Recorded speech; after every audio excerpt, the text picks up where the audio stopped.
Claire Whitfield opened her eyes to the sound of paper. Not a machine beeping, not a nurse's voice, not her husband's hand wrapped around hers the way he'd promised it would be when she woke up.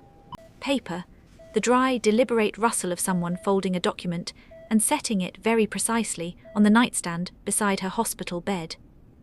Her throat was raw from the breathing tube. Her left side throbbed where 6 hours earlier a surgeon had removed one of her kidneys and placed it into her husband's body.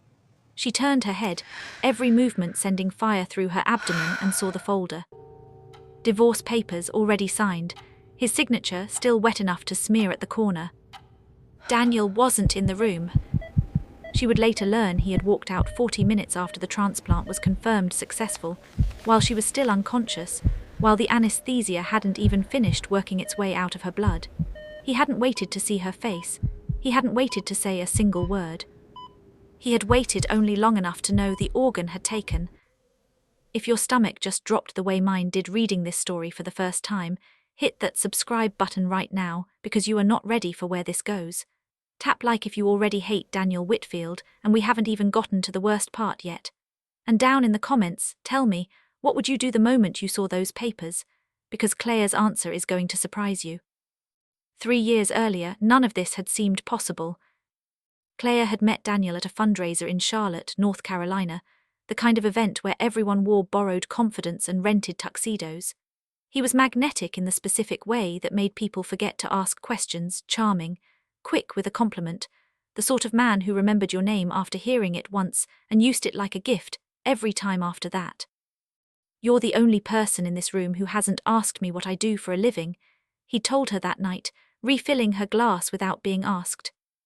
Should I have, she'd said. No, that's exactly why I like you. She hadn't known then that this was a technique, that he studied people the way other men studied stock charts, for weaknesses, for openings, for the precise angle of approach that would get him what he wanted. She had only known that for the first time in years, someone made her laugh without trying. They married 18 months later.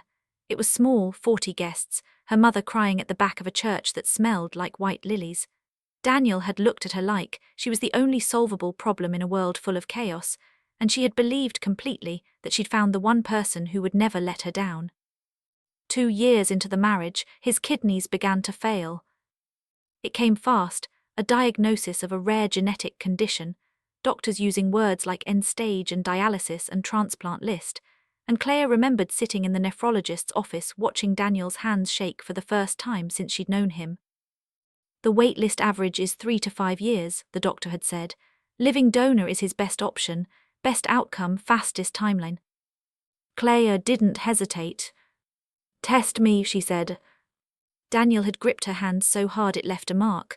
Claire, no, I won't let you do that to your body. You're my husband, she said.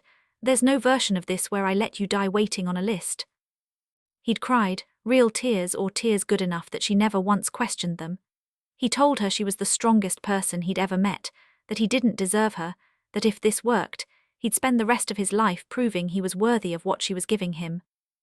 She believed every word. The testing took 4 months.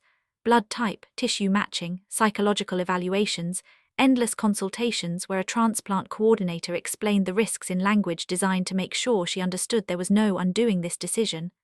Claire sat through every appointment with the same certainty. This was her husband. This was love asking something real of her, and she was going to answer. If you're new to this channel, welcome. We tell stories like this every week, real emotional stories about betrayal, resilience, and the moment someone finally stops being the person everyone else takes advantage of. Subscribe so you don't miss what Claire does next, because trust me, this is not a woman who stays broken for long. The morning of the surgery, Daniel kissed her forehead in pre-op, and said the words she would replay 1,000 times in the weeks that followed. You're saving my life, I will never, ever forget this. He hadn't lied, technically. He never forgot it. He simply decided, somewhere in the months of planning no one else knew about, that being saved and staying married were 2 entirely separate arrangements. Claire's recovery room was cold and quiet when she finally understood what the papers meant. A nurse found her crying, one hand pressed against the surgical dressing, the divorce filing crumpled where she'd grabbed it too hard. Mrs. Whitfield, you need to stay calm, your incision. Where is my husband?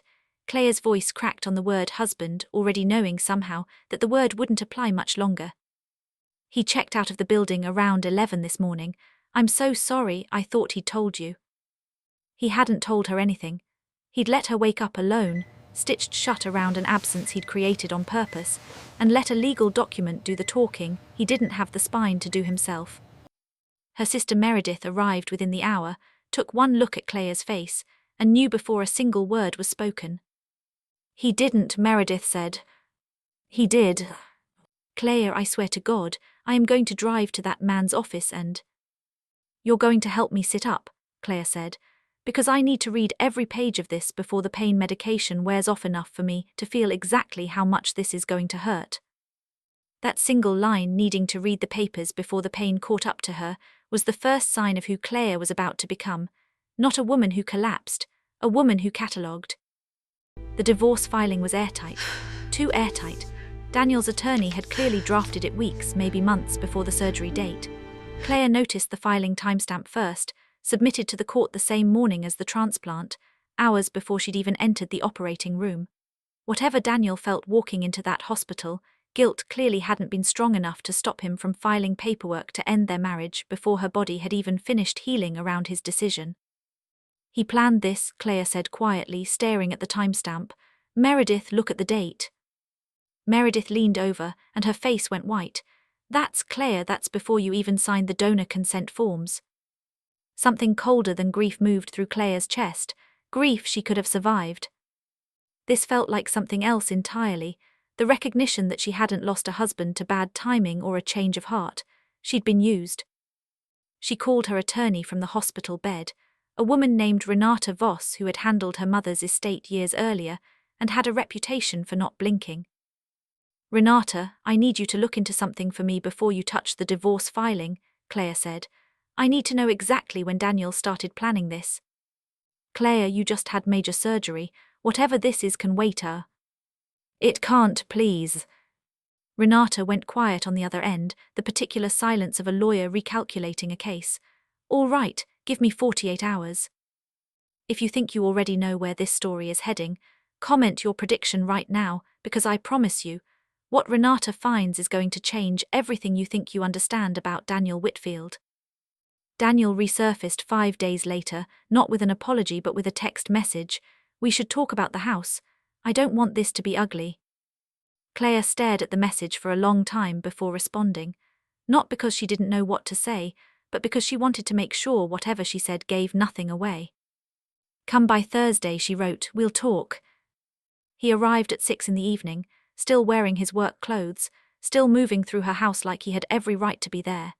He looked healthy, colour in his face that hadn't been there in months, her kidney doing exactly what it was designed to do, keeping him alive while he stood in her kitchen discussing which of them would keep the espresso machine. You look good, Claire said. She meant it as a diagnosis, not a compliment.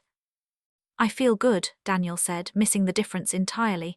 The new kidney, your kidney, it's working perfectly. Levels are already better than they've been in 2 years. I'm glad it's working, Claire said, and she was in the strange, bifurcated way a person can be glad an organ is functioning while furious at the man carrying it. I'm less glad about the timing of the paperwork. Daniel's expression flickered, a half-second of something calculating behind his eyes before the practiced sincerity slid back into place. Claire, I know how this looks, but things had been broken between us for a long time before the surgery. I just didn't want the divorce hanging over your head during recovery. I thought I was protecting you. You filed the papers the morning of my surgery, Daniel. That's not, he stopped. How do you know that?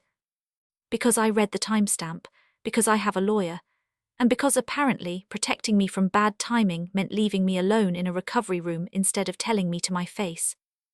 The colour that had returned to his cheeks over the past week drained slightly. It's complicated. Then uncomplicate it, Claire said.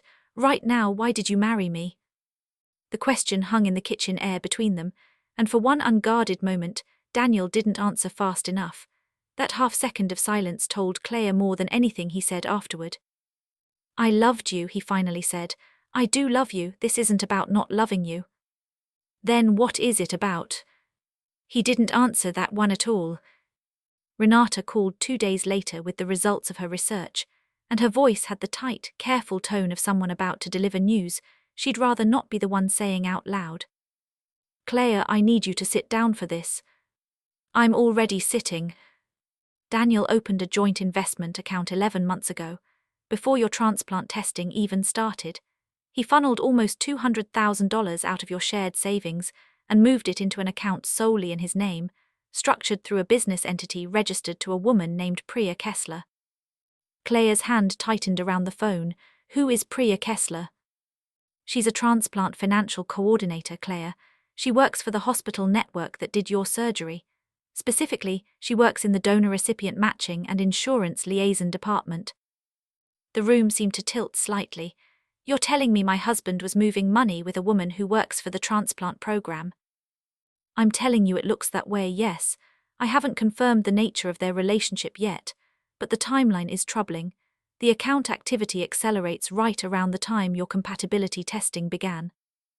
Claire sat very still, feeling the story rearrange itself in real time. This wasn't a man who fell out of love during a hard season of marriage. This was something engineered. If you thought the divorce papers were the worst part, comment right now, because we're about halfway through Claire's story, and I promise you, this is only the beginning of what she's about to uncover. Like this video if you're as shocked as I was, and subscribe, because next week's story might be even harder to believe. Claire didn't confront Daniel immediately. Instead, she did something that would have terrified the version of herself who existed before the transplant. She waited, and she watched, and she let him believe he was getting away with it. It took her 2 weeks to arrange a meeting with Priya Kessler directly, using a pretext about post-transplant financial documentation that Priya, unaware Claire already suspected anything, agreed to without hesitation. They met in a coffee shop near the hospital, Priya arriving in scrubs on a lunch break, warm and professional in a way that made Claire's skin crawl once she understood what she was looking at. "I just want to make sure the paperwork on my end is clean," Claire said, keeping her voice light. "Given everything with the divorce, I want to protect myself." "Of course," Priya said. "Honestly, Daniel mentioned things were getting complicated. I'm sorry you're going through this." "How well do you know Daniel?" Claire asked, watching her face carefully. Something shifted behind Priya's eyes, not guilt exactly, but recalculation, the same flicker Claire had seen in Daniel's face in the kitchen. "We've worked together on his case for almost a year." "Why?" "Because $200,000 of my household savings ended up in an account tied to a business entity registered under your name, and I'm trying to understand why." Priya's coffee cup stopped halfway to her mouth. "I don't know what you're talking about." "I think you do," Claire said quietly. "And I think you should know that I've already spoken to my attorney, and depending on what I find out in the next conversation, this could become a fraud investigation instead of a divorce case." Priya set the cup down with a shaking hand. "Daniel told me the money was from a settlement, a separate inheritance account. He said it wasn't connected to you at all." "It was connected to me," Claire said. "It was connected to our savings I helped build for 6 years." Priya's face had gone pale. "I need to make a phone call," she said, and left without finishing her coffee. That night, Claire sat at her kitchen table with Renata on speakerphone and laid out everything she now understood, piece by piece, like assembling a body from evidence. Daniel had needed a kidney. Daniel had also, apparently, needed access to money that wasn't legally his money tied up in accounts that required Claire's signature, accounts he could only fully control if the marriage dissolved on terms he dictated. And somewhere in the 11 months before her surgery, he had begun building an exit that let him keep both her kidney and control of funds that were, by every legal definition, half hers. "He needed me alive and cooperative long enough to get the transplant," Claire said slowly, saying the thought out loud for the first time. "And he needed the divorce filed the moment it was medically safe to walk away, before I was healed enough to fight back." "That's a theory that would hold up in court if we can prove intent," Renata said, "which is exactly what the account records and the timing may give us." "There's something else," Claire said. "The financial motive isn't even the part that hurts the most." "What is?" Claire's voice broke for the first time since the hospital. "The part that hurts is that he let me believe, for 6 years, that I was loved for exactly who I am, and I think the whole time he was just calculating how useful I'd be." That confession, quiet, devastating, delivered at a kitchen table instead of a courtroom, marked the moment Claire stopped grieving the marriage and started building the case that would end it on her terms instead of his. Daniel, unaware that Priya had already unraveled under pressure, showed up at the house 4 days later expecting to finalize the divorce quickly and quietly. Instead, he found Renata waiting at the kitchen table beside Claire, a folder of financial records between them. "What is this?" Daniel asked, his easy charm faltering as he registered Renata's expression. "This," Renata said, sliding a printed timeline across the table, "is a documented pattern of asset diversion beginning 11 months prior to your transplant surgery, funneled through an entity connected to a hospital employee involved in your donor matching process. We also have a witness statement." Daniel's face went through several versions of itself in rapid succession: confusion, anger, and finally something closer to fear. "Claire, I can explain the account." "You don't have to explain it to me," Claire said. "You're going to explain it to a judge." "You wouldn't." His voice cracked on the words, the practiced charm completely gone now, replaced by something raw and cornered. "Claire, think about what this does to both of us. Think about what it does to my recovery, my health." "I already thought about your health," Claire said, and for the first time since the hospital, her voice didn't shake at all. "I thought about it enough to give you a piece of my body, Daniel. I am done thinking about your health at the expense of my own life." "So what, you're going to destroy me, over money?" "No," Claire said. "I'm going to protect what's legally mine because you tried to take it while I was unconscious on an operating table. There's a difference between destroying you and simply refusing to let you get away with something." Daniel looked at Renata, then back at Claire, searching for the version of this conversation where his usual charm found an opening. It didn't come. For the first time in their entire relationship, Claire watched him realize there was no angle left to work. "The divorce can proceed," Renata said calmly, "but the financial settlement is going to reflect exactly what happened here, down to the last transferred dollar, and down to the timeline of exactly when you decided your marriage was worth less than access to funds that weren't yours to move." 2 months later, in a courtroom that smelled faintly of stale coffee and old carpet, Claire sat beside Renata as the judge reviewed the financial records, the transplant timeline, and Priya Kessler's now cooperating testimony, given in exchange for the hospital's internal ethics board, handling the fallout of her involvement separately from any criminal referral. Daniel's attorney tried to frame the asset transfer as a private investment decision unrelated to the marriage. The judge did not agree. "The timeline here is difficult to interpret as coincidental," the judge said, reviewing the documents one final time. "Mr. Whitfield initiated financial separation from marital assets nearly a year before requesting a life-saving organ donation from his spouse, and finalized divorce proceedings within hours of that donation's medical success. Whatever the personal complexities of this marriage, the financial settlement will account for the full value of diverted assets, plus penalties for concealment." Daniel didn't look at Claire as the ruling was read.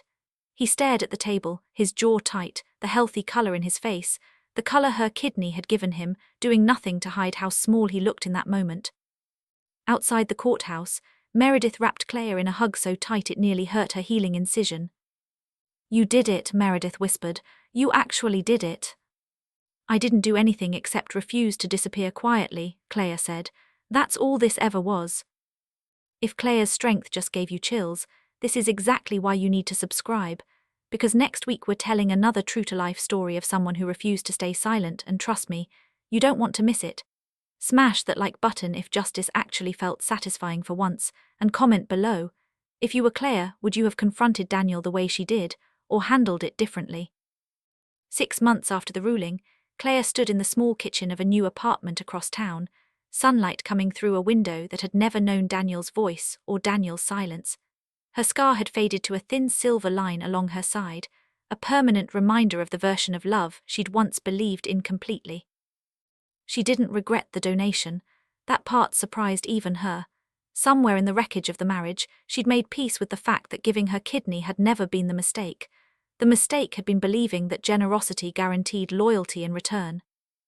Meredith visited most Sundays now, and on one of those visits, she found Claire at the kitchen table, not crying over old photographs, but reviewing paperwork for a non-profit she'd started quietly in the months since the trial. a small organization helping living organ donors understand their legal protections before surgery, so that no one else would wake up in a recovery room to find their entire life dissolved in ink while they were still unconscious. "You're really doing this," Meredith said, looking over the papers. "Someone has to," Claire said. "I had a lawyer, I had resources. Most people going through this don't." Meredith smiled, something proud and a little sad in her expression. "Daniel really has no idea what he lost, does he?" Claire considered the question for a moment, looking out the window at the ordinary, unremarkable afternoon light. "He lost a wife who would have given him anything," she said finally. "He just never understood that the version of her who kept giving wasn't going to survive what he did to her. The one who's left now doesn't give away anything she isn't sure is safe." She closed the folder, set it aside, and allowed herself, for the first time in almost a year, a small, quiet, unguarded smile. If this story moved you the way it moved me, make sure you're subscribed, because we tell these true-to-life emotional stories every single week, stories about betrayal, resilience, and the moment someone finally chooses themselves. Like this video if Claire deserved every bit of that ending, and down in the comments, tell me honestly, if you woke up to divorce papers after saving someone's life, what would you have done? I'll see you in the next story.